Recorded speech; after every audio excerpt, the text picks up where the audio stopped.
Che Guevara అంటూ తీవ్రమైన left భావాలతో తన రాజకీయాన్ని ప్రారంభించినటువంటి పవన్ కళ్యాణ్ గారు తక్కువ కాలంలోనే రైట్కి తీసుకొని సనాతన ధర్మాన్ని కాపాడటమే నా ధ్యేయమని కంకణం కట్టుకున్నారు. ఇది రాజకీయంగా పతనమా లేక రాజకీయంగా ఉన్నత శిఖరాలను చేరినట్ల అనేది వారే ఆలోచించుకోవాల్సినటువంటి అంశం. తొలిగా సిపిఐ సిపిఎం కమ్యూనిస్టులతో జతగట్టి రాష్ట్రం అంతా పోటీ చేసి ఒక్క సీటు కూడా గెలుచుకోలేక చివరికి తాను పోటీ చేసిన 2 సీట్లలోనూ ఓటమి పాలయ్యారు. ఆ తరువాత కూటమిలో చేరారు. బీజేపీతో తెలుగుదేశంతో జతకట్టి 21 సీట్లకు పోటీ చేసి 21 సీట్లు గెలుచుకోవటమే కాకుండా తన కూటమిని అధికారంలోకి తీసుకురావడంలో కీలక పాత్ర పోషించారు అనేది ప్రజలు అనుకుంటున్నటువంటి అంశం. ఆ తర్వాత ఉప ముఖ్యమంత్రిగా వెళ్ళారు. ఇది మాత్రం తప్పనిసరిగా లెక్కల ప్రకారం చూస్తే ఎదిగినట్టే లెక్క. అది నిజంగా బలమా లేక ప్రభుత్వ వ్యతిరేకత కూటమి బలంతో వాపుగా మారిందా అనేది కాలమే నిర్ణయించాలి తప్ప ఇవాళ నిర్దిష్టంగా మనం చెప్పలేం. అయితే అసలు విషయం ఏమిటంటే ఒక అనూహ్యమైనటువంటి పరిణామం. నాగబాబు గారు మంత్రివర్గంలో చేరబోతున్నారనేది ఒక దృఢమైన వార్త ఇవాళ వెలుగులోకి వచ్చింది. చంద్రబాబు నాయుడు గారే దాన్ని ప్రకటించారు. ఇక్కడ చాలా కీలకమైన నిర్ణయం ఇది. ఎందుకని కీలక నిర్ణయం అంటున్నానంటే, నాగబాబు గారు అనకాపల్లి నుంచి పోటీ చేసి పార్లమెంటుకు వెళ్ళాలని ప్రయత్నం చేశారు. కొన్ని కారణాల వల్ల ఆయన వెళ్ళలేకపోయాడు. ఆ తర్వాత మన రాజ్యసభకి వెళుతారని అందరూ ఆశించారు. పవన్ కళ్యాణ్ గారు కూడా ఆయన రాజ్యసభకు పంపిస్తారని భావించారు. కానీ సతీష్ అనే తెలుగుదేశం వ్యక్తిని పార్లమెంటుకు పంపేందుకు చంద్రబాబు నిర్ణయం తీసుకొని కాంప్రమైజింగ్గా ఈయనకి ఎమ్మెల్సీ ఇచ్చి రాష్ట్రంలో మంత్రివర్గంలోకి తీసుకోవాలని నిర్ణయించినట్టుగా మనకు అర్థమవుతుంది. ఇది ఏ విధమైనటువంటి నిర్ణయం? దీనివల్ల కళ్యాణ్ గారు కళ మరింతగా పెరుగుతుందా లేక కళ తప్పుతుందా అనేది ఇక్కడ లోతుగా ఆలోచించుకోవాల్సినటువంటి అంశంగా నేను భావిస్తున్నాను.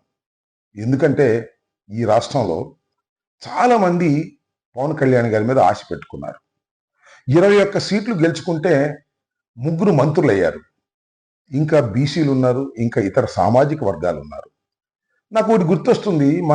మా గుంటూరుకు సంబంధించి బొనబోయిన శ్రీనివాస్ అని కాంగ్రెస్ పార్టీలో కూడా ఉండేవాడు.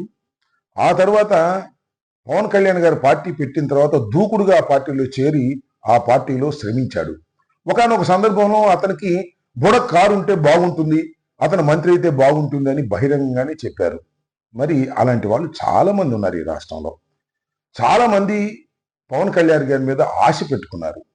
ఆ ఆశలన్నీ అడియాశ చేసి తన అన్నని మంత్రివర్గంలోకి తీసుకోవటంలో సఫలమయ్యాడు అని అనుకుంటున్నారు. అది సఫలమా లేక సుదీర్ఘ కాలంలో విఫలమా అనేది మనం ఇక్కడ ఆలోచించుకోవాల్సినటువంటి అంశం. మనం కాదులే, ఆయన ఆలోచించుకోవాల్సిన అంశం. ఇప్పుడు తాత్కాలికంగా విజయం సాధించినట్టుగానే భావించాలి. ఎందుకంటే అన్నను మంత్రివర్గంలోకి తీసుకురావడం, దానితో పాటు ఒక కీలకమైన శాఖను కూడా ఆయన కట్టబెట్టేటటువంటి ప్రయత్నం చేయటం అనేది తాత్కాలికంగా విజయంలాగానే కనిపించవచ్చు. కానీ సతీష్ని కేంద్రానికి పంపటానికి దీన్ని ఉపయోగించుకున్నారా చంద్రబాబు నాయుడు గారు? లేకపోతే చంద్రబాబు నాయుడు గారికి ఒక దీర్ఘకాలికమైన వ్యూహం ఏమైనా ఉన్నదా అనేది చర్చనీయాంశంగా మారింది. ఏమిటా దీర్ఘకాలికమైనటువంటి వ్యూహం? చంద్రబాబు నాయుడు గారు వయసు అయిపోతుంది. చంద్రబాబు నాయుడు గారు వయసు అయిపోయిన తర్వాత ఎవరో వారసులు కావాలి. ఎవరో ఎందుకు, ఇంకా లోకేష్ బాబే వారసుడు కావాలనేది వారికి బలంగా ఉంది, వారి కుటుంబంలో కూడా బలంగా ఉంది. తర్వాత నెక్స్ట్ లోకేష్ బాబు గారిని ఈ రాష్ట్రానికి ముఖ్యమంత్రిగా చేయాలి అని తెలుగుదేశంలో ఉన్నటువంటి ప్రముఖులందరూ భావిస్తున్నారు. అదేవిధంగా చంద్రబాబు నాయుడు గారి కుటుంబ సభ్యులు కూడా భావిస్తున్నారు. దీనిలో పెద్ద ఆశ్చర్యం ఏమీ లేదు. అయితే ఎన్నికలు అయిపోయిన తర్వాత, అంటే ఈ 5 సంవత్సరాలు అయిపోయిన తర్వాత ఆయన్ని ముఖ్యమంత్రిగా చేస్తారా లేకపోతే ఈ టర్మ్లోనే ముఖ్యమంత్రిగా చేస్తారా అనేది చర్చ. చాలా మంది అంటున్నది ఏంటంటే, మళ్ళీ 5 సంవత్సరాల తర్వాత ప్రభుత్వాలు వస్తాయో రావో, ఇప్పుడే లోకేష్ బాబు గారిని ముఖ్యమంత్రిగా చేసేస్తే బాగుంటుందనేది చాలా తీవ్రమైనటువంటి ఒత్తిడి చంద్రబాబు నాయుడు గారి మీద ఉన్నది అని అంటున్నారు. కాబట్టి తన ఒత్తిడిని తప్పుకోవడానికి వ్యూహంగా నాగబాబు గారిని తీసుకొచ్చి క్యాబినెట్లో పెట్టి రాబోయే కాలంలో లోకేష్ బాబుని ముఖ్యమంత్రిగా చేయటానికి వేసిన వ్యూహంలో ఇది కూడా ఒక అడుగు అని అనుకోవడానికి ఆస్కారం ఉందని నేను అభిప్రాయపడుతున్నా. ఏది ఏమైనా ఒక విషయం మాత్రం నేను చెప్పదలుచుకున్నా. పవన్ కళ్యాణ్ గారి మీద అనేక మంది ఆశలు పెట్టుకున్నారు. రాష్ట్రంలో కాపు సామాజిక వర్గం ఆశలు పెట్టుకుంది. అదేవిధంగా ఆయన్ని ప్రేమించే వాళ్ళు చాలా మంది ఆశలు పెట్టుకున్నారు.